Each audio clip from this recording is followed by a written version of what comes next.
Buenas tardes, bienvenidos y bienvenidas a la conversación del miércoles, un proyecto de la Corporación Cultural Estanislao Zuleta, con el cual buscamos generar un espacio de formación alternativa en el que buscamos que la ciudadanía se aproxime a la reflexión y al pensamiento de diferentes problemas de la vida cotidiana, esos problemas que día a día vivimos, en los que se conecta lo privado y lo público.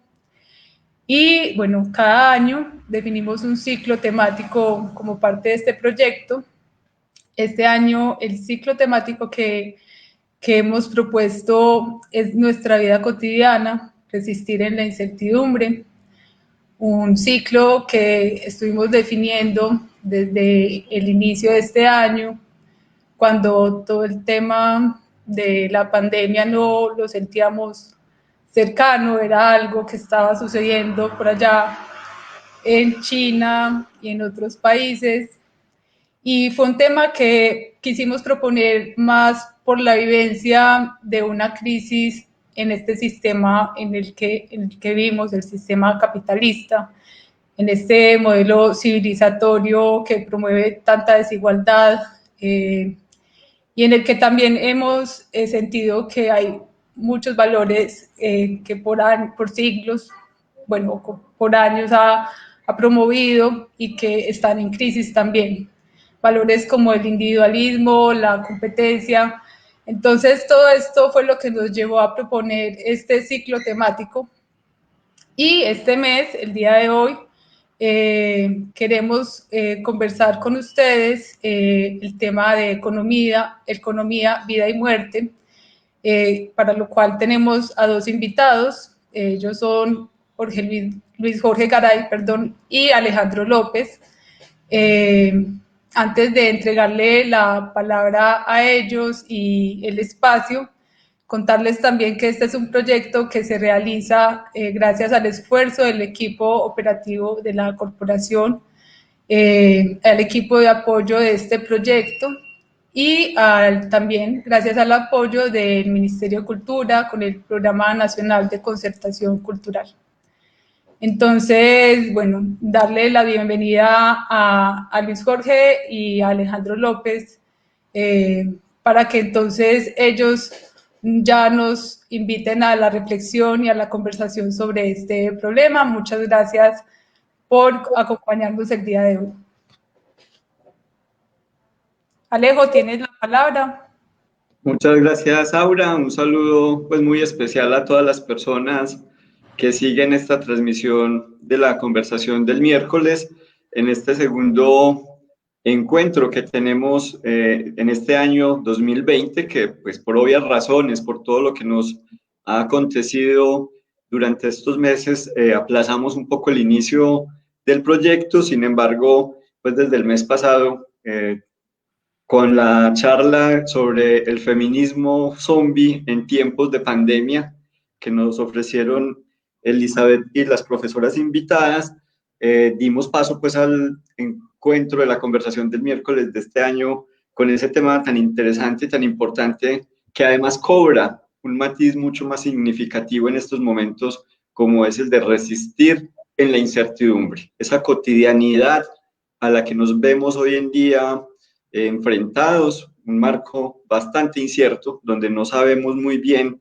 qué es lo que va a acontecer, pero que sí estamos seguros de que es necesario continuar en estos ejercicios de resistencia y de construcción de otras formas posibles, de otras miradas posibles.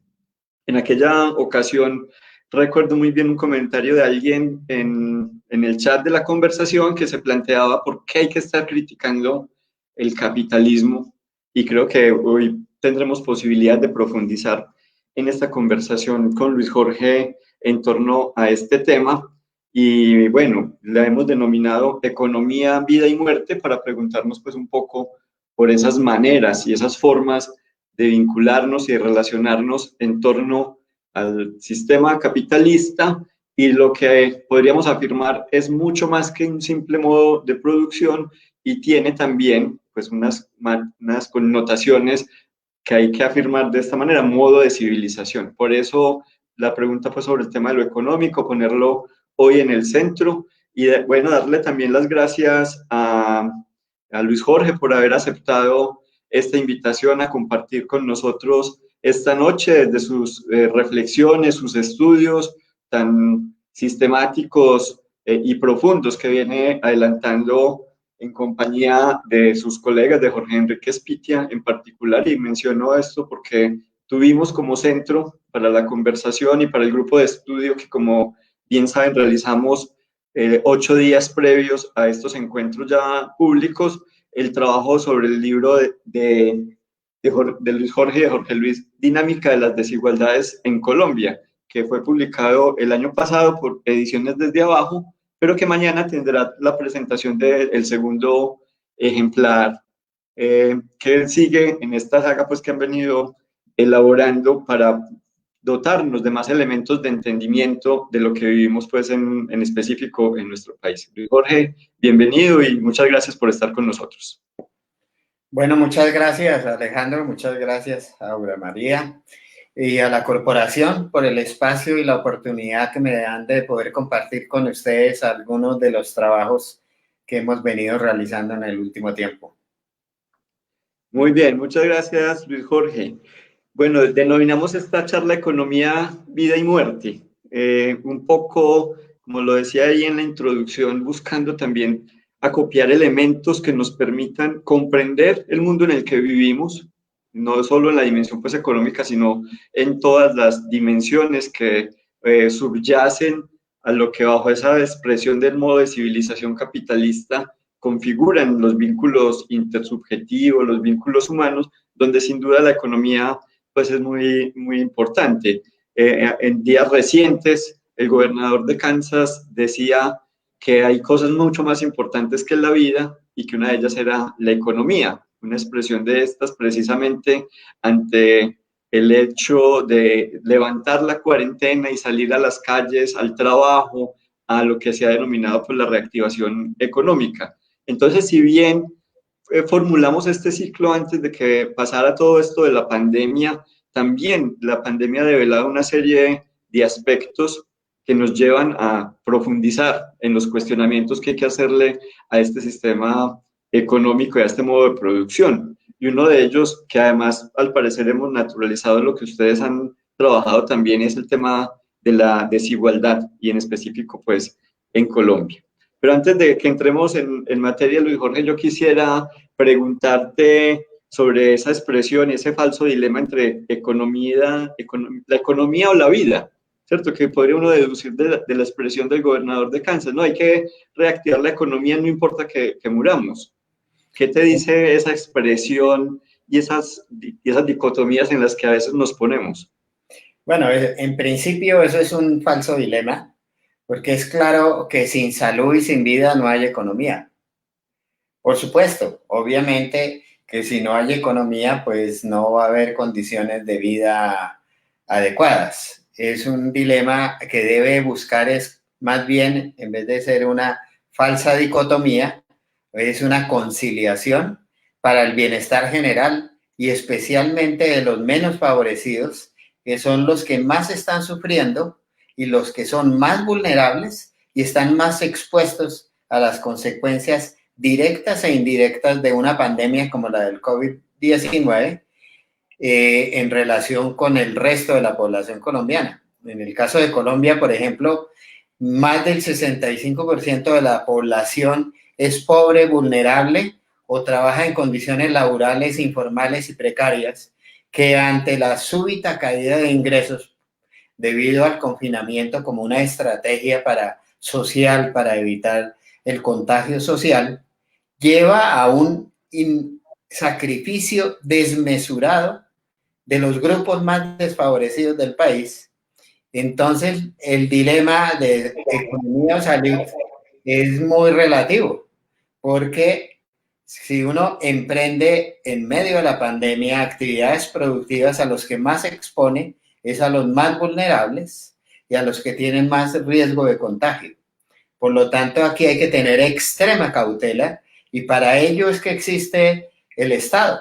el Estado como ente responsable en última instancia del interés colectivo, debe buscar una mejor conciliación entre la economía y la salud y la vida de las personas, teniendo unas políticas activas que tiendan a favorecer preferencialmente a los más vulnerables y a proveerles las condiciones suficientes para poder no caer en mayor nivel de precariedad, pobreza extrema del que ya tienen, sino también para poderles proveer los medios suficientes para que una vez dadas las condiciones sociales puedan reemprender sus labores sin el mayor riesgo para sus vidas ni sus familias. Muy bien, falso dilema. Yo creo que es perfectamente acordable en torno a esa expresión, pero vale la pena preguntarnos por ese predominio de lo económico hoy, ¿cierto? Es decir, pareciera ser que la economía pone a su servicio la política, pone a su servicio la salud, pone a su servicio la educación, es decir, hemos subordinado al aparato productivo esas otras dimensiones de la vida y eso ha generado una altísima fragilidad en los seres humanos, en las comunidades. Es correcto. En el modelo capitalista y particularmente en este modelo capitalista neoliberal, se ha sobrevalorado por encima de cualquier cosa la instancia de lo económico sobre la instancia de la salud, de la vida y de otras instancias fundamentales en la vida en sociedad. Pero en un momento de pandemia como el actual, ese dilema es falso, porque si usted, como lo han reconocido incluso premios Nobel neoliberales, si usted empieza a operar el aparato productivo sin condiciones sociales de no reproducción de la pandemia, lo que hace es una política absolutamente depredadora socialmente y que tampoco es productiva en términos productivos. No es eficiente, porque eso va a implicar tener altos costos sociales para emprender una precaria e incierta reactivación económica y a la vez tener unos excesivos costos sociales, en particular en la clase trabajadora, que es la más vulnerable y la pobre, que tiene que conseguir su día a día en el trabajo, en la calle o en actividades informales de muy baja remuneración laboral. Efectivamente, la pandemia ha develado algo pues que ustedes en el libro de la dinámica de las desigualdades en Colombia mostraron de manera contundente, con cifras y apoyados en estudios muy concienzudos y tomando como fuente las declaraciones de renta y haciendo también una comparación entre los años del año 2000 al 2017, cómo han variado y cómo se han modificado esas estructuras de la desigualdad en Colombia. Pero la pandemia muestra y deja en evidencia cómo esas clases menos favorecidas o sectores más vulnerables, que son una altísima cantidad de nuestra población, un alto porcentaje de nuestra población, quedan mucho más vulnerables. O sea, se profundiza esa vulnerabilidad en la que están. ¿Cuáles son esos principales hallazgos que ustedes lograron, Luis Jorge, al aproximarse a las declaraciones de renta de los colombianos, tanto personas naturales como personas jurídicas? Bueno, muchas gracias, Alejandro. En el trabajo ratificamos, cuantificamos mucho más detalladamente la distribución de lo largo de ingreso y de la riqueza a lo largo de las personas naturales y de las personas jurídicas según su nivel de ingreso, hasta llegar a especificar el 0.1% de las personas naturales o jurídicas, según el caso, declarantes, que nosotros los denominamos los súper ricos, que en el caso de personas naturales son 3.000 personas declarantes, y los súper ricos, que serían 30.000, que es el 1% de las personas declarantes. Ahí, al analizar esa distribución, encontramos algo muy fundamental. que no solo hay una alta desigualdad por una elevada concentración del ingreso y de la riqueza en las personas naturales o jurídicas más ricas en relación con las clases medias y medias bajas y pobres, sino algo muy interesante en el caso colombiano y en muchos otros casos que ha habido, es una elevadísima concentración incluso al interior de los súper ricos y de los súper ricos. Es decir, que hay un escaso número de personas, tanto naturales como jurídicas, que tienen una altísima proporción del ingreso y de la riqueza colombiana. Eso pues más o menos se compadece con la tendencia que el capitalismo neoliberal ha ido agudizando a una desigualdad, incluso en los países del norte global que antes eran menos desiguales. En el caso colombiano, encontrábamos algo que contradecía, eso sí, lo que venía defendiéndose por ejemplo, desde el gobierno anterior. Cuando Colombia ingresó a la OECD y al club, comillas, de países ricos, pero no son ricos, se dijo, Colombia ya es un país de clase media. En esos cálculos encontramos que eso no era cierto. Pero a raíz de la pandemia, cosa que ha venido siendo reconocida por el mismo gobierno actual, encontramos que la población pobre en términos monetarios era antes de la pandemia 28%, pero que existía un conjunto de población vulnerable que no estaba siendo incorporada a los programas sociales como Familias en Acción, Jóvenes en Acción y Adulto Mayor, que en un principio pensábamos que podía ser 1 millón o 1,5 millones de hogares y que la realidad, según ha develado el DNP,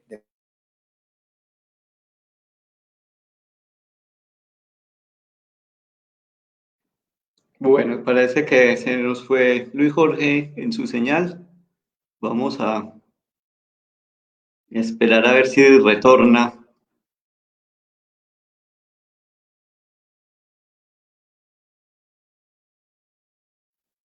Bueno, estamos hablando y comentando algunos elementos del libro de Luis Jorge y Jorge Enrique Spitia, Dinámica de las desigualdades en Colombia, para aproximarnos a esa mirada crítica sobre el sistema capitalista y esas dinámicas de desigualdad que, como bien estábamos escuchando pues a Luis Jorge, llevan a una hiperconcentración de la riqueza en manos de unos pocos. Si bien pues el caso analizado es el caso colombiano a partir de la fuente que nos ofrecen las declaraciones de renta tanto de personas naturales como de personas jurídicas, esto es una tendencia que observamos pues en todo el mundo. Él estaba mencionando pues a los países del norte, pero creemos pues que en la lógica misma cómo opera y cómo funciona el capital, que está propendiendo por las ganancias, exigiendo cada peso que invierte sea revertido en mayores, bueno, peso, dólar, en fin, unidad monetaria que queramos tomar, que se invierta sean revertido en ganancias, lleva inexorablemente a una concentración de la riqueza en unas pocas manos. A todas luces, pues esto es un modelo que podemos catalogar como injusto, puesto que esta riqueza que se produce colectivamente no es una riqueza que sea producida únicamente pues, por los capitalistas, unas pocas personas que son finalmente las que se apropian en unas pocas manos, sino que es producida colectivamente. Por eso ahora vemos que hay un llamado a que las personas salgan a trabajar, las personas pues del común, las grandes masas de la población, que son finalmente las que quedan quedan expuestas, pero son a su vez las que se ven obligadas a producir, y son ellas efectivamente pues las que posibilitan que esta construcción de riqueza, insisto, colectiva, se dé. Vamos a ver si no ha retornado Luis Jorge, creo que tenemos pues ahí problemas con él. Hay una pregunta pues de Elizabeth Giraldo que aparece, ¿cuál es el papel del Estado en esa concentración de la riqueza. Qué bueno saber cuáles son las prácticas de Estado que permiten tal acumulación de riqueza. Yo creo que ahí hay unos elementos pues interesantes en la pregunta que hace Elizabeth, pues porque ya lo veníamos comentando también con Luis Jorge, no es solo la educación, la salud, otros elementos de la vida cotidiana de las personas que quedan subordinadas al capital, que quedan subordinadas al sistema económico y a su funcionamiento, sino que las políticas que se dictan, las políticas y las legislaciones pues que permiten que opere un sistema productivo, un marco regulatorio que se ofrece, generalmente va a beneficiar a estos grandes capitales. Creo que hay una naturalización que hemos hecho de esos elementos y que precisamente un estudio como este que estamos pues hoy conversando, presentando, nos permite ver que las cosas pueden transformarse, que hay posibilidades incidiendo en esa estructura, como está compuesta en particular, en este caso, la estructura fiscal del país, la recolección de recursos vía impuestos, constituye también una injusticia que profundiza estas condiciones que el sistema económico pues ha planteado. Bueno, no sé si tenemos alguna novedad con Luis Jorge. Vamos a esperar pues algunos minutos. Creo que podemos también avanzar a otros elementos que en el grupo de estudios se conversaron, algunas inquietudes. El texto tiene un primer apartado que estudiamos pues a profundidad la semana pasada en torno a la teoría económica, un poco a la historia de lo que es la teoría del valor, qué es lo que genera valor en las sociedades. Y nos remontamos pues a Adam Smith, a David Ricardo, a la crítica que hace Marx de esas concepciones clásicas de entender la generación de valor y cómo a partir de ahí se va generando pues también una mirada y una perspectiva distinta en torno a lo que debe ser esa distribución de la riqueza. Hay unas formas de entender y de comprender la economía y esas maneras pues de aproximarnos a ella que nos llevan también, y eso pues lo hacen los autores del libro recurriendo a la filosofía política y a preguntarse también por las concepciones de justicia y en particular de una justicia distributiva. ¿Qué es lo que es justo distribuir en el marco de un sistema de producción como estos? ¿Por qué tenemos que soportar, por qué tenemos que vivir y por qué mantenernos en una indiferencia ante millones y millones de personas que viven desposeídas de la tierra, desposeídas de un salario y de unos ingresos dignos, desposeídas de las posibilidades de acceder a un conjunto de derechos como son la salud, como son la educación, la recreación, una vivienda digna? Cuando salimos, cuando entramos mejor al confinamiento y se da la directriz de permanecer en casa, nos dimos cuenta de muchas personas que no tenían casa, y digo, nos dimos cuenta que sabíamos que estaban ahí, pero la pandemia las revela, las resalta, hace que sean mucho más evidentes, y a todas luces esto nos muestra pues unas condiciones de desequilibrio y desigualdad bastante extremas, que además al aproximarnos pues a los datos y a las cifras, vemos que son millones y millones de personas frente a las últimas cifras pues que nos está dando Luis Jorge Garay de 3.000 personas súper ricas, que ya ese concepto es también pues para interrogar y para ponerle cuestionamientos bien interesantes, pero no al concepto como tal, sino a la existencia de este tipo de riquezas, y a 30.000 ricos, 30.000 personas súper ricas. Eso es un porcentaje ínfimo de nuestra población, y nos lleva entonces a plantearnos que es necesario transformar este estado de cosas. Si en Colombia estamos llegando alrededor de los 50 millones de habitantes, hablar de este porcentaje de personas y de la cantidad de riqueza que tienen entre sus manos, pues nos lleva a pensar y a darnos cuenta que las cosas están realmente mal.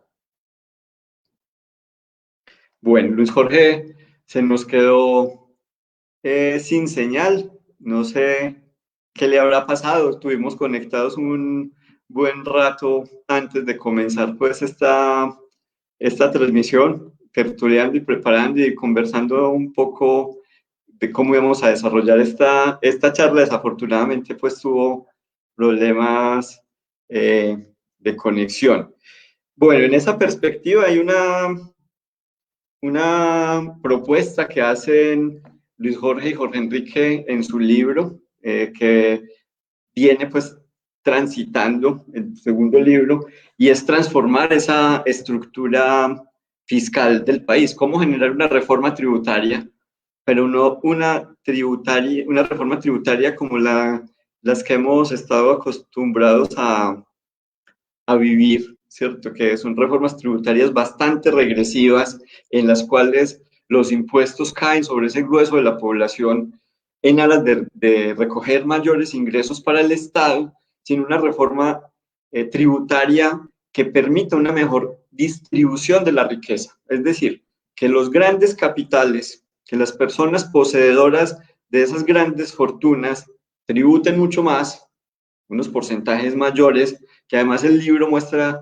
contundentemente que son quienes menos pagan proporcionalmente hablando, de acuerdo a la riqueza que tienen, y poder generar una reforma tributaria en ese sentido permitiría no solo pues que estas personas que tienen estas riquezas paguen más, sino que se pueda hacer una mejor distribución vía inversión social en salud, educación, en infraestructura, que beneficie a todo el conjunto de personas. Pero adicionalmente, y en esta coyuntura, ha surgido pues también un elemento adicional, una propuesta adicional que viene haciendo curso en el Congreso de la República, una iniciativa jalonada pues por un conjunto de senadores y senadoras, hay que decirlo también, que han congregado alrededor de 56, 57 congresistas para impulsar lo que se ha denominado la renta básica universal. Pues digamos que hay diversas formas pues, de entenderlo, pero que avanzaría en la posibilidad de entregarle a las personas en situación más vulnerable un ingreso básico para cubrir sus necesidades básicas y de esa forma paliar un poco la situación que viven. No es sencillo, no es sencillo porque esto estructuralmente seguramente no va a resolver pues, los problemas, pero sí es un paso importante y significativo. Es necesario avanzar en este sentido, en este ejercicio de redistribución tanto de la riqueza como de los ingresos, para avanzar también en una democratización pues, de la economía y de la estructura pues, social que permitan que las condiciones de las personas estén más equiparadas y tengan mayores posibilidades de desarrollar así una vida digna para todas las personas. Esa es pues una iniciativa que actualmente está cursando en el Congreso de la República, como lo decía. Durante estos días se han presentado muchos foros, se ha discutido, se ha estudiado pues, la propuesta, las alternativas que se tienen. En algunos proyectos de planes de desarrollo se incorporó con distintos matices, con distintos enfoques, con distintas perspectivas, pero es importante que se dé a nivel nacional. Y aquí creo que es necesario también cubrir o acompañar mejor desde la expresión social, desde la expresión de las comunidades, un impulso para esta iniciativa. Bueno, no sé si tenemos ya señales de de Luis Jorge. Parece que sí, por aquí le encuentro un mensajito. Se nos fueron las luces, Luis Jorge. Qué pena, pero cosa que no había pasado, se fue la luz, se fue el internet, se fue todo, pero ya ojalá se pueda seguir. Qué pena. Bueno, esperemos pues que no se nos vuelva a ir, pero que son las cosas de la vida que nos pasan también, ¿cierto? Bueno, nos estabas contando pues sobre lo de los ricos y los súper ricos y cómo encontraron ustedes unas desproporciones, yo lo voy a decir de esta manera, unas desproporciones en esa distribución.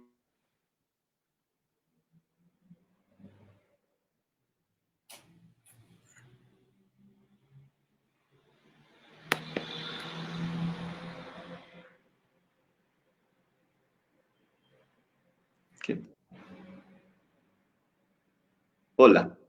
Ya. Sí, bueno, te escuchamos. Sí. Bueno, perdón los oyentes por este intempestivo fallo y perdone a la corporación. Tranquilo, eso se escapa de nuestras manos, Luis Jorge. Ya. Nosotros habíamos encontrado que el índice de Gini era más del 0.6 en Colombia para las personas naturales y más del 0.7 para las personas jurídicas. Para los oyentes es bueno decirles que el índice va entre 0 y 1. Cuando es 1, es que una sola persona en una sociedad tiene toda la riqueza, todo el ingreso. Cuando es 0, es que está distribuido simétricamente. Un Gini de 0.60 y algo quiere decir que es de una altísima concentración. Pero eso se agrava aún más cuando vemos que al nivel de los súper ricos y de los súper ricos incluso hay una altísima concentración. Quiere decir que hay muy pocas personas que tienen una alta proporción del ingreso y la riqueza en el país. Sin embargo, les mencionaba que del gobierno anterior se había venido aduciendo que Colombia era ya un país de ingreso medio, porque el índice de pobreza multidimensional en Colombia se había venido reduciendo y era del orden del 15%. Sin embargo, esta pandemia ha develado de manera contundente muchas de las fragilidades y algo muy importante, ha constatado que Colombia no es un país de ingreso medio, sino que tiene un nivel de pobreza monetaria que ronda el 30%, pero con una característica fundamental.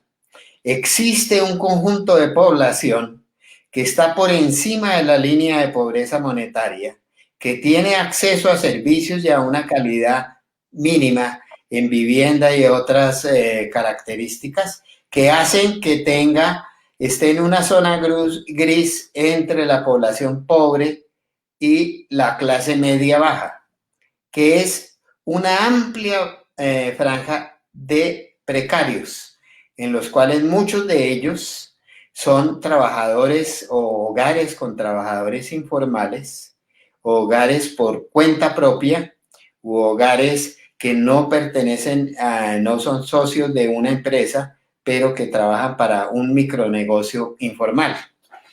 Y al hacer las cuentas a raíz de la pandemia para la propuesta sobre la renta básica, encontramos que básicamente el 62% de la población colombiana es o pobre o precaria o informal en altas condiciones de precariedad laboral. Entonces, un país que más del 65% con un confinamiento debido a una estrategia necesaria para controlar el contagio social del COVID-19, que lleva a un sacrificio enorme social de las clases más desaventajadas, pues evidentemente exige que hay un Estado que provea unas transferencias que le garanticen durante un tiempo al menos unas condiciones razonables a esos hogares que han sido los más, no solo vulnerables, sino los que han tenido el mayor costo o pérdida por la estrategia del confinamiento ante la caída drástica de sus ingresos y de sus, por supuesto, condiciones de vida.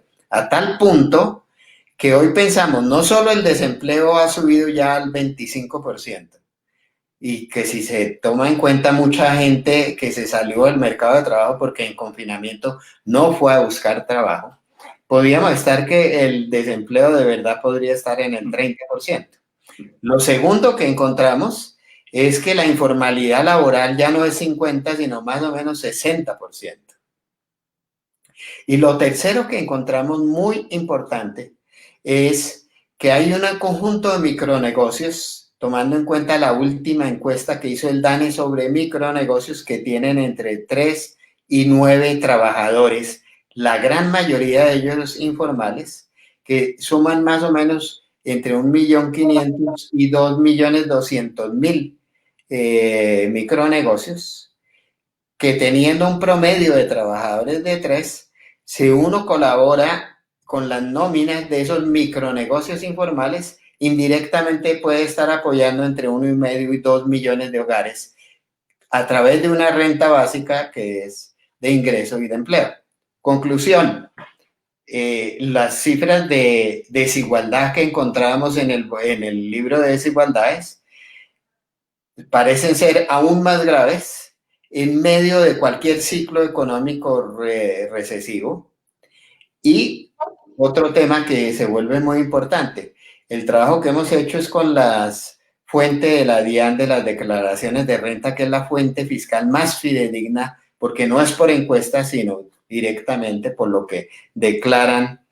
Y ahí develamos que la informalidad es mucho más alta, que no está incorporada en las fuentes fiscales, o sea, de la DIAN, y la ilegalidad que por supuesto pulula y que tampoco está incluida, lo que hace que en realidad los niveles de desigualdad sean mayores que los que calculamos, como lo dijimos en el libro, pero que post pandemia van a ser aún peores, porque vuelvo e insisto, los de la zona gris que estaba arriba de la pobreza y todavía clase media baja, caen a la pobreza.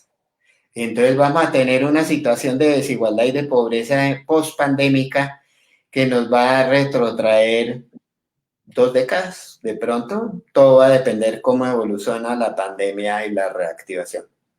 Luis Jorge, sin embargo, el análisis que ustedes realizan es precisamente prepandemia, es decir, es un análisis de las cosas como estaban. Obviamente se va a profundizar y estoy de acuerdo con lo que planteas en esta última parte, pero aquí ante lo que estamos es también ante unas condiciones estructurales del modo de producción capitalista. ¿Es posible transformar esto vía reforma tributaria simplemente o qué otros elementos deberíamos poder interrogar de tal modo que transformemos estas condiciones de vida? Porque en esa descripción que nos acabas de hacer, uno fácilmente se pregunta qué clase de vida pueden llevar a cabo esos millones y millones de personas que están en esas condiciones.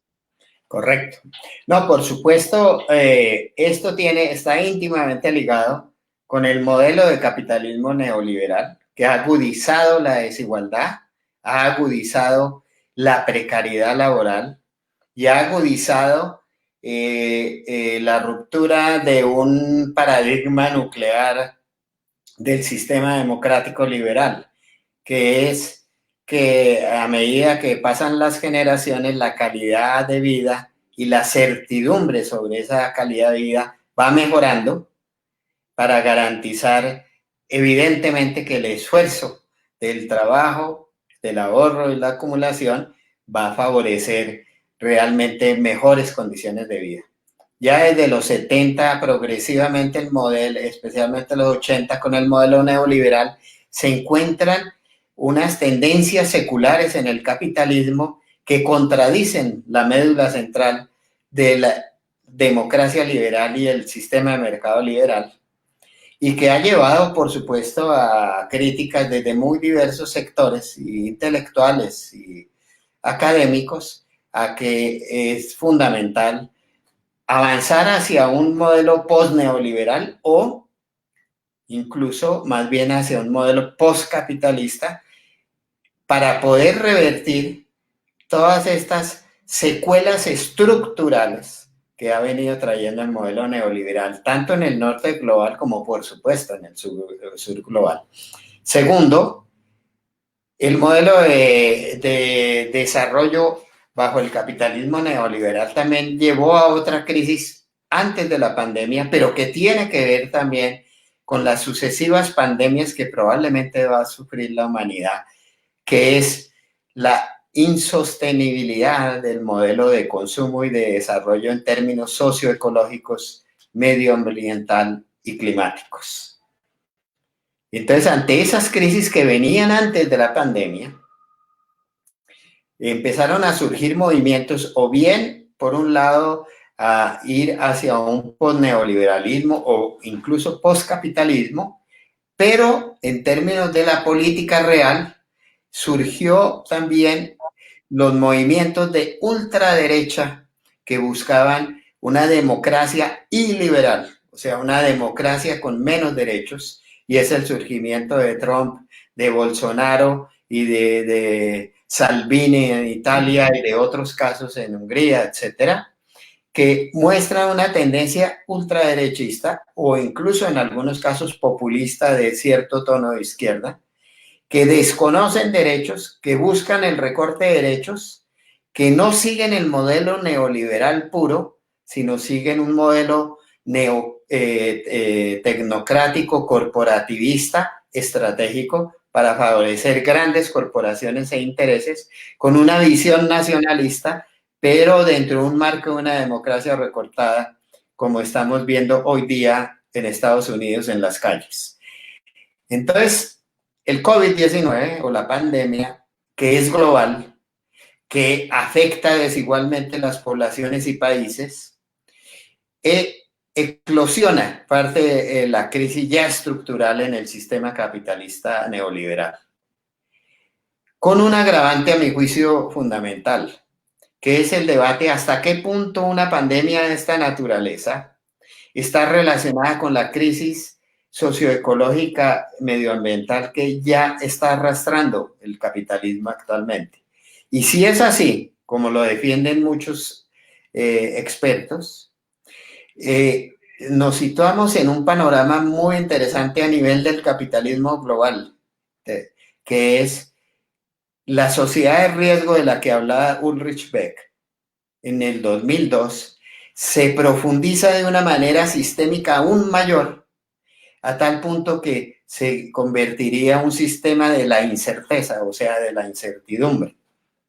En ese sentido, el último libro, por ejemplo, de Daniel Innerarity, un filósofo español conocido, que se llama Pandemocracia, muestra o defiende, argumenta que el Estado va a adquirir un nuevo rol, que es una reivindicación del Estado como un ente responsable colectivo de última instancia, no solo para proveer servicios básicos que no pueden o no deben ser mercantilizados, como la salud, porque se muestra que hay que avanzar hacia un Estado desmercantilizante de parte de su actividad, en contrario a lo que se ha hecho en el modelo neoliberal, que es privatizar educación, salud y servicios esenciales.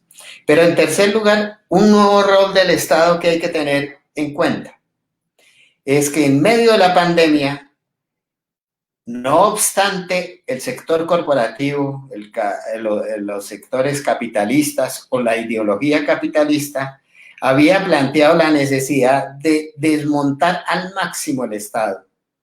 Lo primero que sucede con la pandemia es que los sectores del capital son los primeros que reivindican el Estado para exigirle que le den las condiciones para no caer en pérdidas de su capital y la acumulación. Y por el contrario, que a costa del sacrificio social de muchas clases desfavorecidas se les ponga en riesgo para reactivar la actividad. Esto es en el mundo capitalista, no solo en nuestro país. Entonces, el Estado, por la puerta de atrás, para los capitalistas, se reivindica su máxima expresión, porque cuando no necesitan del Estado, socializan las pérdidas, privatizan las ganancias. Y cuando necesitan el Estado, socializan las pérdidas para la sociedad y no para ellos, y por lo tanto el Estado viene a adquirir un nuevo rol y una nueva legitimidad social con la pandemia, que no lo habíamos visto incluso desde la gran recesión de los 20. Y por lo tanto el Estado tiene que ejercer ahora un nuevo rol determinante, que es la gestión de la incertidumbre y de las grandes crisis que se pueden sobrevenir, no solo económicas directamente, sino sanitarias, ambientales, etc. Entonces, en ese sentido, estamos frente a un reto como humanidad de ir reconstruyendo, no reconstruyendo, es un falso concepto, de ir repensando el sistema de organización social y el sistema de Estado que debemos tener para poder gestionar y poder remediar crisis y falencias estructurales que ya venía arrastrando el capitalismo neoliberal. Por supuesto, esto no es un proceso mecánico, determinístico, esto es evolución de las fuerzas y contradicciones sociales y de los grados de relaciones de poder entre clases, países, regiones. Lo único que le queda a uno claro es que este tipo de crisis probablemente se van a seguir repitiendo en un futuro previsible y que por lo tanto la humanidad tiene que irse preparando a cómo reestructurar el modelo de organización social, económica, productiva y política para poder hacer frente a las nuevas exigencias del mundo. Y Colombia está ahí, pero obviamente estamos muy atrasados en siquiera plantearnos seriamente un debate intelectual, académico, político y social sobre cómo podría transformarse, porque el debate, y termino, perdón que me alargué mucho, no solo es entre neoliberales y no neoliberales, es sobre un reto de pensamiento de hacia dónde debemos avanzar en la construcción de una sociedad de futuro. Muy bien, muchas gracias Luis Jorge. Creo que es muy interesante esa perspectiva. Además, no sé si leíste pues, el chat y la pregunta que hacía Elizabeth precisamente sobre el papel del Estado en esa perspectiva de la concentración de la riqueza y del ingreso, un poco pensando pues como lo que sosteníamos al principio de la charla, y Natalia nos ayuda poniendo nuevamente la pregunta sobre ese papel del Estado en la concentración de la riqueza. Creo que queda abordado en este pasaje pues, que acabas de abordar. Sin embargo, hay un asunto también delicado en esa reconfiguración del papel del Estado que se ha dado a partir de la pandemia, y es también ese ejercicio de control que se empieza a hacer por parte del Estado. Primero se encierran, se inscriben en esta plataforma, me dicen a qué horas entran, a qué horas salen, tales edades pueden salir. O sea, se pone también la vida de las personas en función y con la excusa pues de la protección de la salud, de salvaguardar la salud, también un ejercicio de poder por parte del Estado que es bastante problemática y que a todas luces coarta libertades individuales, luchadas y conquistadas pues durante siglos, por decirlo menos, y caemos en un Estado totalitario también y controlador, que no asume tampoco las responsabilidades del marco de derechos más amplio en torno a la cultura, la educación, la salud. Hay también una desprotección de ese Estado y además, tú lo mencionaste de paso, el papel de las transnacionales y del capital transnacional que opera en función de donde puede obtener más utilidades y que se está moviendo de acuerdo a sus intereses y beneficios sin preocuparse y sin poner en el centro a la humanidad, las vidas de las personas. Eso, con estas evidencias que tenemos ahora de la pandemia, ¿crees que se va a transformar ese capitalismo global por una mirada más local y por unas economías más locales que permitan construcciones a otras escalas? Bueno, muy interesante esa reflexión porque tiene diferentes aspectos que son conflictivos y contradictorios como todo proceso social. En primer lugar, a la primera parte de la reflexión de Alejandro y de la pregunta de Elizabeth, hay un tema muy claro. Antes de la pandemia veníamos ya con el surgimiento de democracias iliberales, como llaman algunos intelectuales del norte global, de recorte de derechos, de derecha políticamente y socialmente, ¿sí? Y la pandemia, con la necesidad de que, por lo menos hasta ahora, la única estrategia que ha mostrado ser efectiva es el confinamiento o distanciamiento social para evitar el contagio, pues tenía una justificación temporal, estratégica, pero sí y solo sí las siguientes condiciones. Uno, el Estado asume la responsabilidad de proteger y garantizarle un mínimo vital, una renta básica para que puedan subsistir el conjunto de la población que se le recorta de súbito y de tajo todos los ingresos y que no tiene otra alternativa porque no tiene ahorros ni tiene otras formas de acumulación de capital. Primera condición. Segunda fundamental, que el Estado no abuse de su poder en términos de un control injustificado de la vida de las personas y de la vida de los colectivos. Eso con lo que venía arrastrándose con las democracias de ultraderecha, se corre el gran riesgo, como ya la humanidad vivió en el pasado, del surgimiento de movimientos casi cuasi fascistas, como ya sucedió con la Segunda Guerra Mundial. Entonces, hay un grave peligro contra las democracias mediante el abuso de la estrategia social de aislamiento social que hasta ahora ha sido la más efectiva. Por lo tanto, eso implicaría que debería tener un acotamiento relativamente en el tiempo, pero eso depende de algo muy fundamental. Uno, del grado, primero, de garantía que tenga la población que requiere ingresos de su sustento fundamental para evitar tener que salir al rebusque como pasa en la gran mayoría de la población colombiana. Dos, que es fundamental y que no lo tenemos tampoco en estos países, pero sí, por ejemplo, en Vietnam, que es tener una cultura y un esquema de educación que privilegia no lo individualista, sino lo comunitario. Que con una concienciación de que la práctica del aislamiento no es porque favorece al individuo, sino al colectivo en su conjunto, pues se requeriría, ceteris paribus, menores restricciones y poderes estatales para el control de la población.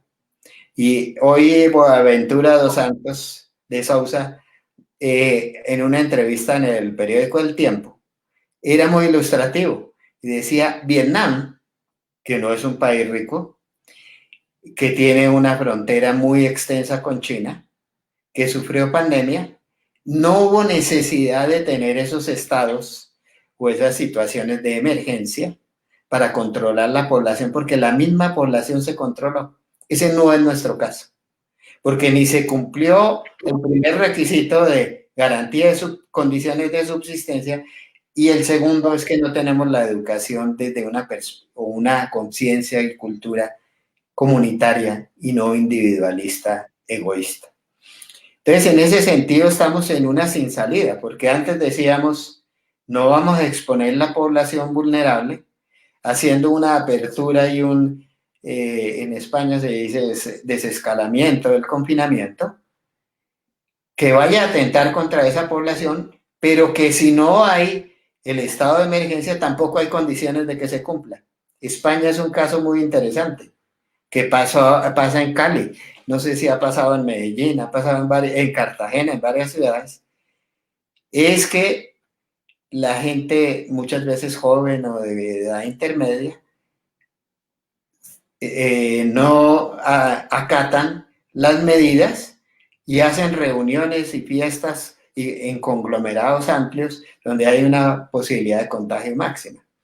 Entonces aquí viene un trade-off, o sea, un tema muy complejo de política, es hasta cuándo llegamos al confinamiento. No hay una solución clara, pero lo que sí hay claro es lo siguiente, es que hay que asegurar un control político del Estado. Uno de los controles políticos los da el legislativo. El que el legislativo opere vía virtual, por más ventajas de la virtualidad, es muy difícil hacer un verdadero control político y menos poder tramitar iniciativas legislativas para hacer cambios, incluso a los decretos adoptados por el gobierno en el marco de la emergencia. Y ahí, por ese lado del legislativo, el gobierno queda sin control y se presta para muchos abusos. El segundo nivel de control es el control de constitucionalidad, que es fundamental.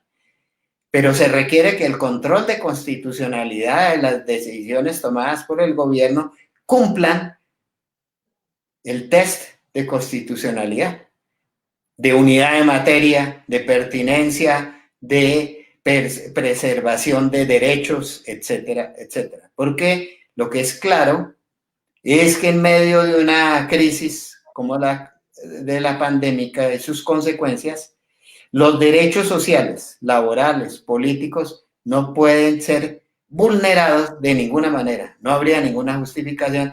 Y si el Congreso no puede actuar debidamente, una instancia fundamental es la Corte Constitucional, el control de constitucionalidad, pero tiene que ser casi que en tiempo real y esa es una de las limitantes más serias de todas.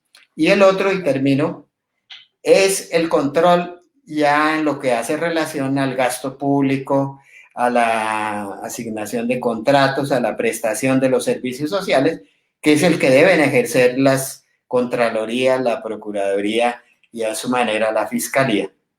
Esos tres ejes de control tienen que ser muy activos para poder garantizar que no se abuse de poder, que no haya recortes sociales y que se atiendan las necesidades debidamente de la población. De lo contrario, sí, perdón. No, dale. De lo contrario, se corre el riesgo muy, pero muy claro de modelos totalitaristas que implican un retroceso democrático muy fuerte en aras de un objetivo de la sanidad. Sí, te iba a pedir que abordaras el tema del capital global, el capitalismo global y de la mirada a economías locales, digamos, a otras formas de gestionar las necesidades y de gestionar pues también los recursos que tenemos, un poco interrogando lo que se nos ha vendido en estos últimos años, y es que la globalización pues llegó para quedarse y que es el modelo que además le da curso al deber ser actual de la sociedad. Creo que parte de lo que la pandemia muestra también es que esa globalidad, cuando nos vemos confinados, cuando nos vemos con la necesidad de recurrir a los círculos inmediatos de afectos, de amistad, de cercanías para resolver nuestras necesidades, cobra mucho más valor y cobra mucha más fuerza. Y cuando vemos de dónde viene lo más básico que necesitamos, viene seguramente de instancias mucho más cercanas, de territorios más cercanos. E incluso eso iría también en la perspectiva de fortalecer las economías locales como una vía para restaurar la economía de todos. Correcto, Alejandro, muchas gracias. Aquí quisiera, no me quiero alargar mucho, pero quisiera recordar, antes de la pandemia, con este surgimiento de democracias iliberales, de mercados no neoliberales, sino corporativistas, estratégicos como el de Trump, en su guerra comercial con China, etc. Se venían viendo ya atisbos de que la globalización comercial y económica empezaba a tener contradictores en la vida real, poderosos como Estados Unidos y a su manera China. Con la experiencia de la pandemia global, han surgido, por supuesto, tendencias y experiencias conflictivas y contradictorias alrededor del tema. Un primer tema fundamental. Hoy lo decía Boaventura de Sousa en la entrevista y lo habíamos constatado en otros ámbitos. El país más poderoso del mundo económicamente no tenía la producción local ni de mascarillas, ni de respiradores, ni tal necesarias para enfrentar la crisis sanitaria. Sabemos que en Estados Unidos no hay una política sanitaria pública, que es uno de los modelos más regresivos y excluyentes en el mundo, que es el estadounidense en términos de salud.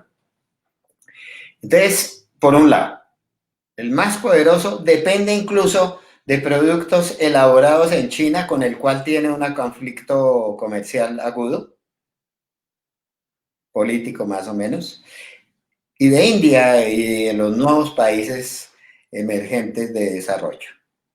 ¿Sí? Pero por otro, eso por un lado. En el norte empieza una contradicción, ¿cómo así?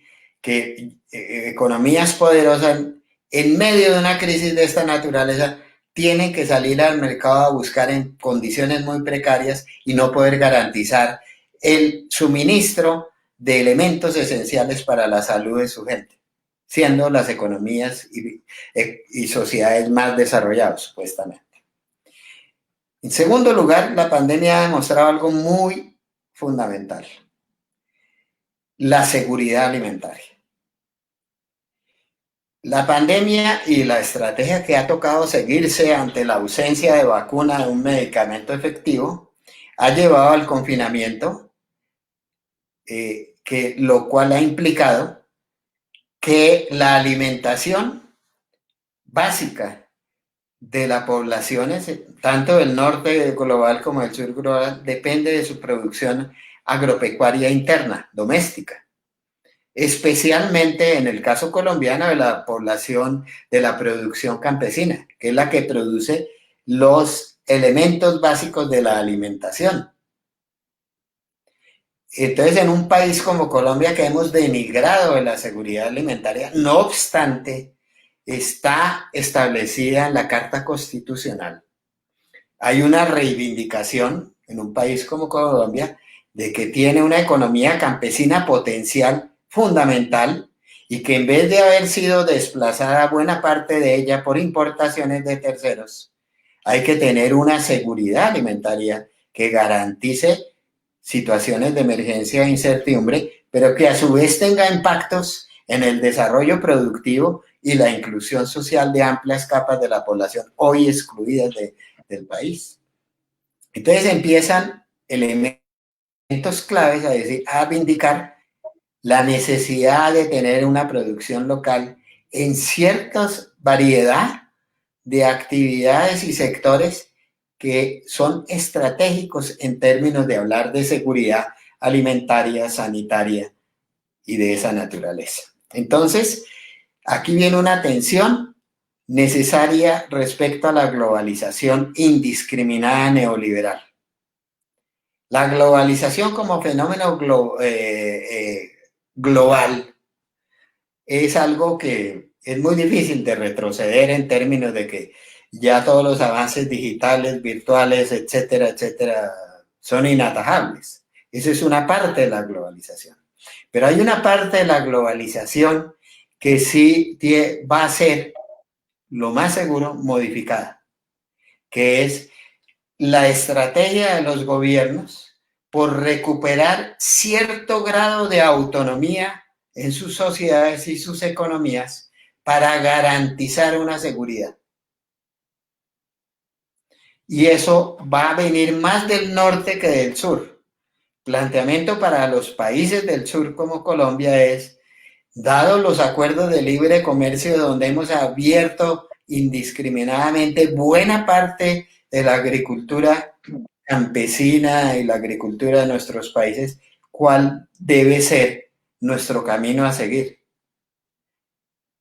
No hemos oído en la discusión pública todavía por qué no se ha reclamado y acudido a las cláusulas excepcionales que prevén los tratados de libre comercio como con Estados Unidos ante una situación como la pandemia, para poder gestionar mejor la importación o no de alimentos y no quedar al vaivén totalmente del comercio proveniente especialmente de otros países.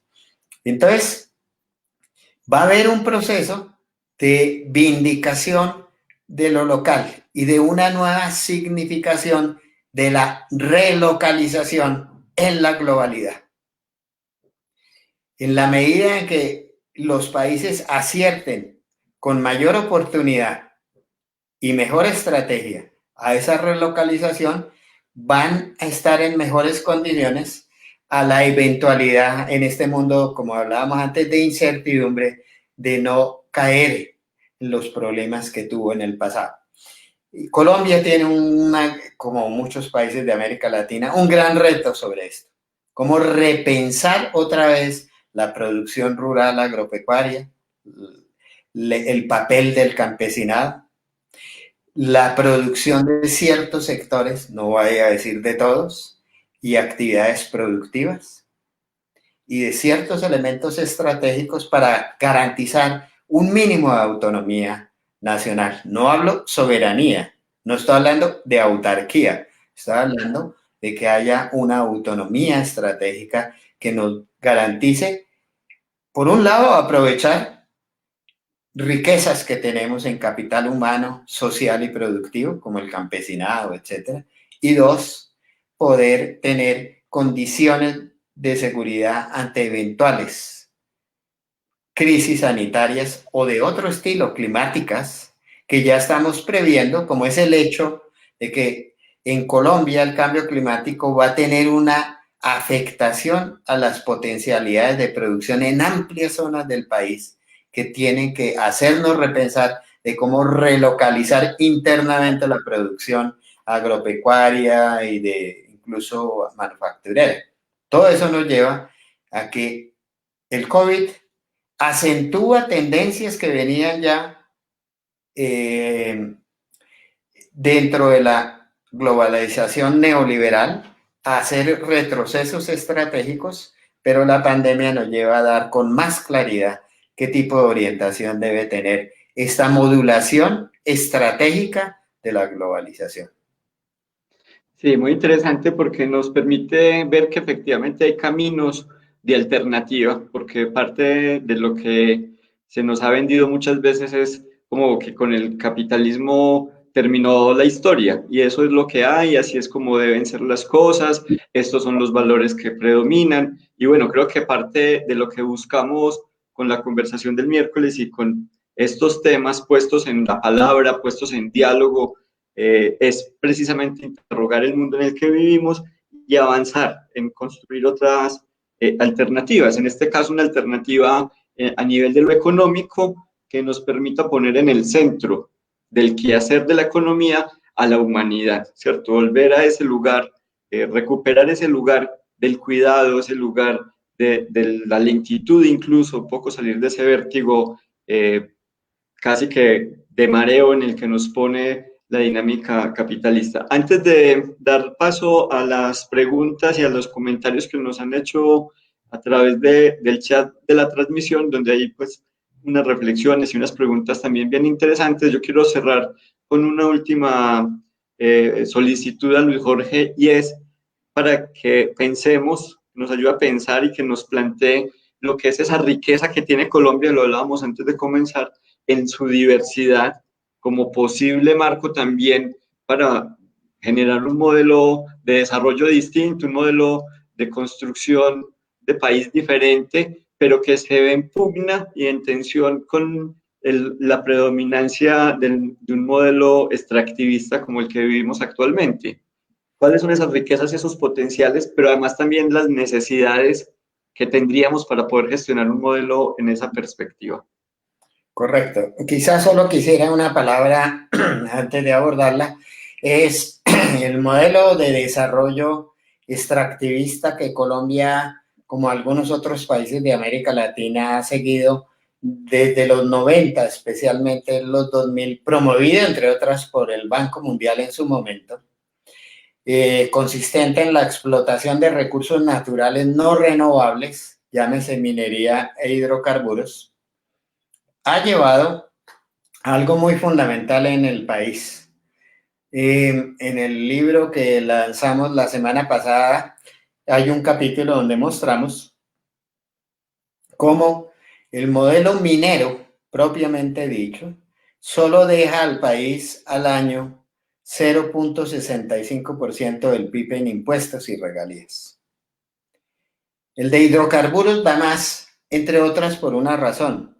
Es porque la empresa explotadora de hidrocarburos es una empresa estatal, no es una empresa multinacional o incluso nacional, que tiene unas condiciones respecto a su tributación y a su distribución de ganancias con el Estado central, que lo hace diferente. Pero ambos, tanto minería como hidrocarburos, no solo no son las palancas definitivas del desarrollo, del crecimiento económico, sino algo más grave. No son fuentes de desarrollo directamente. ¿En qué sentido? Se ha demostrado tanto en unas investigaciones que tuve la oportunidad de dirigir en la Contraloría General hace ya, creo que son, bueno, no me acuerdo los años,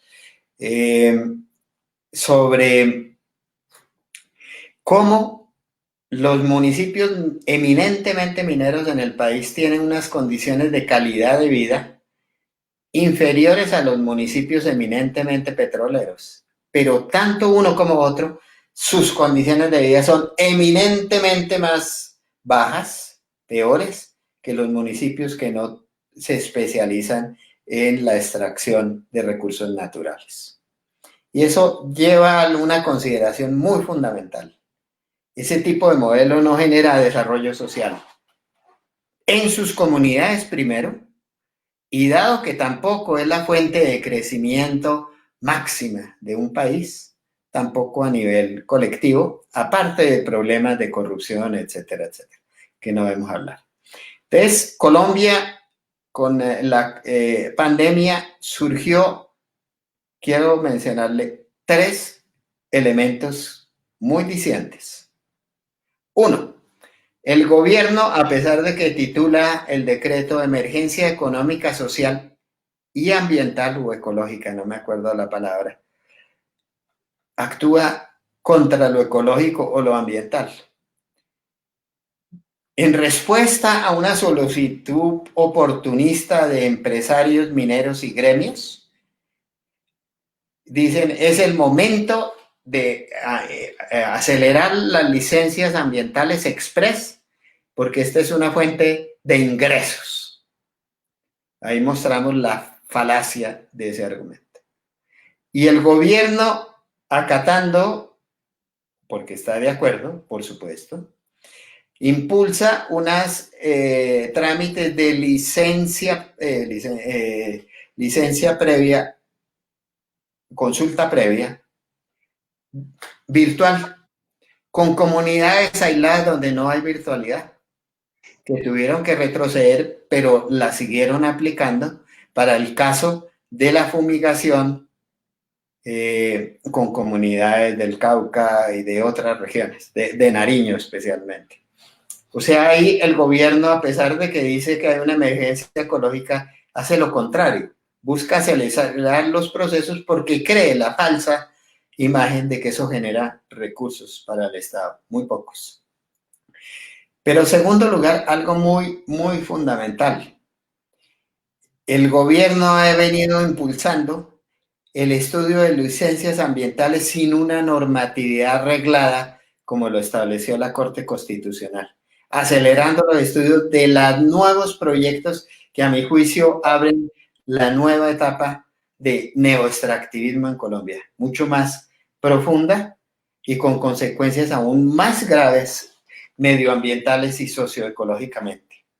Entonces, vemos que hay una tendencia por parte del gobierno y de los sectores interesados en profundizar el neoextractivismo con los proyectos de Jericó, dado que estamos hablando con Antioquia, el proyecto de Santurbán y el proyecto de Cajamarca, entre otros. Entonces esto nos lleva a algo muy grave. Lo que tenemos no solo es que atajar, entrar al neoextractivismo, a esta nueva etapa, sino cambiar la estrategia de desarrollo, el modelo de desarrollo de Colombia. Volviendo a repensar lo que hablábamos antes, ¿qué relocalización estratégica es fundamental en el país? ¿Cuáles? ¿Y por qué razones? En el libro de Dinámica de las Desigualdades hay un capítulo dedicado fundamentalmente a la que se llama la desigualdad territorial. Y uno de los constataciones, no es hallazgos porque ya se constataba, es que de acuerdo al censo agropecuario del 2014, ratificamos que el 60% del territorio colombiano tiene una riqueza ecosistémica de innegable valor, no económico, sino social y ecológico.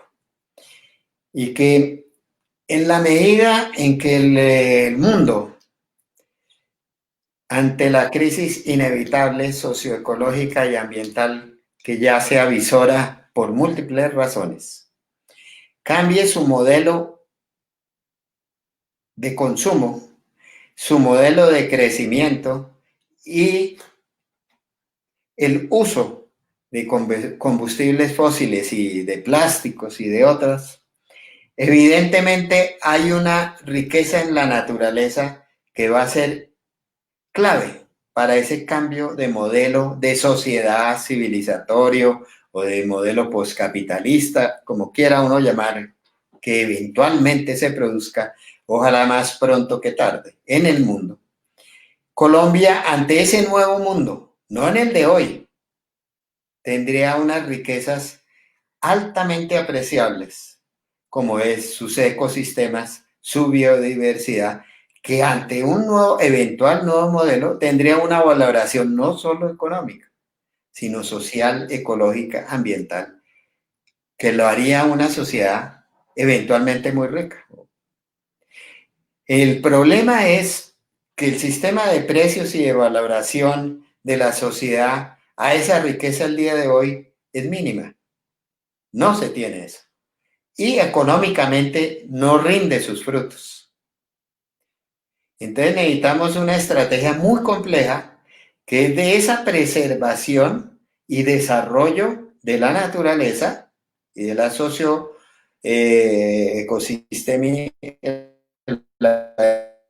los ecosistemas del país, a la espera que eso tenga una retribución futura, no solo económica. Y esa transición requiere de un Estado y de una sociedad comprometida, convencida de que hay un cambio y que esa es nuestra gran riqueza que tenemos que preservar, en tanto que la otra la tenemos que aprovechar debidamente. Y eso nos lleva a replantear el papel de la campesinada, la agricultura rural, el papel o no que deba tener la agricultura comercial financiarizada, extensiva, como la que se quiere desarrollar o se está desarrollando en la Orinoquia, y nos haría replantear seriamente fundamentos del modelo que queremos de desarrollo para nuestra sociedad. Uno esperaría que con esta crisis hubiera voces ya que estuvieran levantando de manera más clara el tema. Están habiéndolas ya. Pero, igual que como sucede, y hablábamos con Alejandro previamente, alrededor de la renta básica, estamos en una tragedia. Una tragedia es que las situaciones de precarización son tan profundas que, digamos, los movimientos populares, sociales, están muy restringidos, muy constreñidos por esa realidad pandémica que hacen que, por ejemplo, la renta básica no tenga hoy un doliente social claro. No haya un interviniente, aparte de 53 senadores, que defienda la renta básica, sabiendo que favorecería en teoría por lo menos un tiempo a un 60% de la población. Igual o peor sucede con esta dicotomía que tendremos. Es o valoramos solo el presente y nos olvidamos del futuro, o valoramos el presente construyéndolo a partir del presente y valoramos el futuro. Entonces, hay muchas oportunidades para Colombia, pero eso requeriría un capital social, una movilización social, una concienciación social que no tenemos hoy y que por supuesto va en contradicción con amplios grupos de la clase dirigente y de la clase poderosa del país. Sí, yo en ese sentido, porque creo que de trasfondo encontramos ahí una necesidad muy profunda y es cambiar las formas como valoramos. Es decir, no hay que valorar lo inmediato, no hay que valorar simplemente en función de lo económico, no hay que valorar simplemente en función de precios y de dinero. Y creo que en ese orden de ideas, el trabajo cultural, el trabajo de las ideas, cumple un papel muy importante. Cómo transformar también todas esas concepciones y esas valoraciones simbólicas que hemos incorporado y que el sistema nos ha incorporado. En ese orden de ideas yo quiero retomar una de las intervenciones que nos hacen en el chat. Das Am, así se llama, dice: teniendo claro que este modelo económico y político es insostenible, ¿cuál es la postura que debe incentivarse en las escuelas para construir resistencia social a temprana edad? ¿Cómo hacerlo de manera desapercibida, dado que es peligroso dentro del sector público y privado sostener una postura política anticapitalista? Poco también en esa perspectiva que estabas diciendo de no tenemos un movimiento social fuerte, pero es que asesinan los líderes sociales permanentemente, y en esta pandemia también ha pasado. Hemos pasado por el exterminio de partidos de oposición, décadas de violencia. Entonces, bueno, también hay unas heridas profundas en nuestra sociedad que es difícil que sanen, pero no podemos dejar que queden así las cosas. Es decir, tenemos que avanzar en ese trabajo. Un poco ese papel de la escuela y de la cultura, Luis Jorge, en esa construcción de ese capital simbólico y social. Para mí es fundamental. El caso de Vietnam con pandemia, como mencionaba Boaventura, es bien diciente. Yo creo que evidentemente hay que crear una cultura y una educación que piense, no esté centrada en el individuo única y exclusivamente, en el ego, la visión egocentrista del mundo, sino la visión del ego en sentido de comunidad, de colectividad, de la valoración de que el individuo es tanto individuo como haya comunidad, y no es que el individuo es el individuo independiente de la comunidad. Y eso es un cambio paradigmático o hermenéutico de la concepción del mundo, de la sociedad y de las relaciones sociales. Y sin necesidad de decir si es anticapitalista o no, en la medida que hay una concepción del sujeto como miembro de comunidad y como comunidad, como el sujeto fundamental de lo económico, de lo político y de lo social, se van a cambiar muchas de las relaciones que hoy vivimos. Por supuesto, tenemos que hacer una terapia profunda a una sociedad que es por naturaleza, como se ha construido desde la República, una sociedad eminentemente excluyente, diferenciadora, discriminatoria, favorecedora de los intereses poderosos, sin ninguna corresponsabilidad social, donde no hay ningún papel respecto a la comunidad y a la sociedad por parte de muchos o la gran mayoría o casi totalidad de los agentes poderosos en los ámbitos económicos, políticos, sociales e incluso culturales. El cambio de esa economía política viene en varias direcciones. La educación y la cultura es uno de los factores sine qua non de este cambio. Pero también tenemos que hacer una transición política y social muy fuerte en que las élites o los grupos de poder vayan cambiando o cambien su concepción, su papel, su responsabilidad y su quehacer en la comunidad. Toma tiempo, sin duda, pero es un cambio inevitable.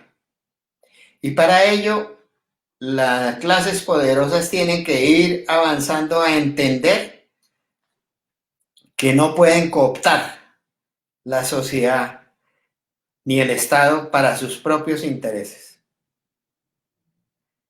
Y tenemos que ir avanzando en ese camino, y para ello tenemos que ir creando un Estado que haga cumplir las normas iguales para todos.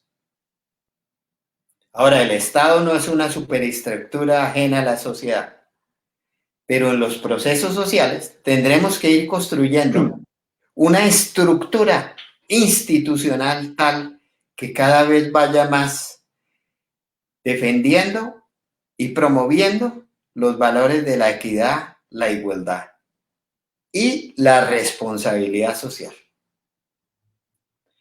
Uno de los casos más sencillos es que vamos a ver si somos capaces como sociedad, después de lo que hemos visto ahora, de que el Estado no tiene recursos financieros porque la tributación es muy baja, a ir a una verdadera reforma tributaria que no sea prorrica, sino que sea progresiva, equitativa, eficiente, como lo pregonan los principios constitucionales. Tenemos un primer paso que si lográramos que los ricos paguen de acuerdo a su capacidad de pago